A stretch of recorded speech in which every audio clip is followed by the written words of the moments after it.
ครับสวัสดีครับทุกท่านกันด้วยครับวันนี้ผมคนเดิมกับช่องทับเปิดถ้าเข้ามาคือกดติดตามกดไลค์กดแชร์กดซับสไครต์ด้วยนะครับที่ขั้นกดติดตามให้ด้วย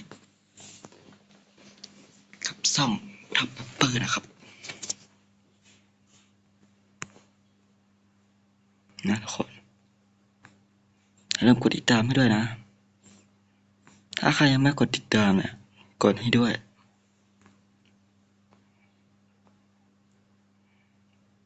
กดติดตามให้ด้วยเกมนี้ก็ไม่มีอะไรเยอะนะทุกคน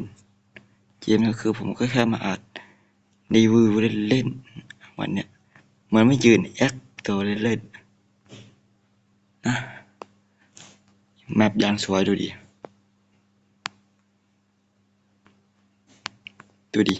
คือตกลงไปโลกแบบปะนะเฮ้ยหยุดไอ้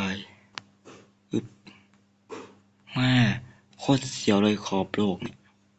ขอบโลกไว้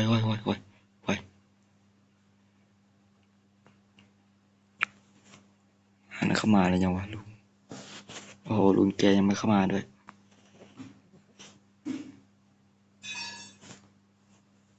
พี่มัน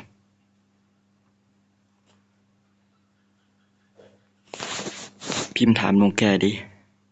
เอาอย่างนี้แหละแม่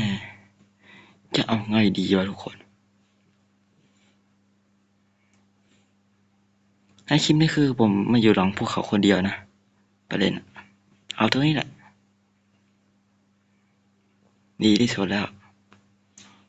เหมาะสำหรับการอัดคลิปของเรานี่ทุกคนมันมีท่าเต้นท่านอนท่านั่งท่าอะไรเพียบเลยคลิปเนี่ยถ้าใครอยากเห็นผมในที่นี่เนี่ยก็ติดตามผมเอาไว้นะก็เล่นกับผมนะติดตามผมเอาไว้นะถ้าอยากเล่นกับผมนะเดี๋ยวผมจะพิมพ์ชื่อให้พิมพ์ชื่อเกมให้แล้วก็จะเอาชื่อห้องนี้ให้ด้วยคลิปหน้าผมก็จะมารีวิวเล่นๆนะมันไม่มีอะไรทำนะทุกคนเกมเนี่ยคืออยากลงไปขอบโลกจริงเลยวะคือผมทะลุแมปนะตัวเนี้ยคือผมทะลุแมปได้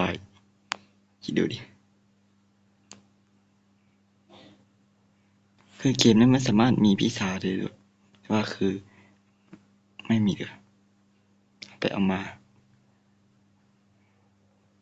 ทุกคนท้องฟ้าอย่างแจ่มดูดิมันไม่ได้วิวอยู่หน้าผาเนี่ย มันจะรีวิวอยู่หน้าผา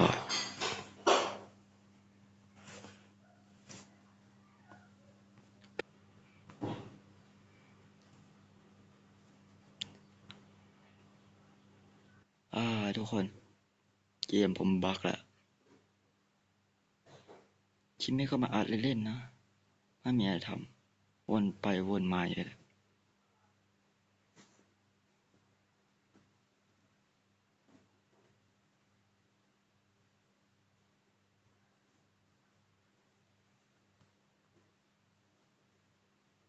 ตอนนั้น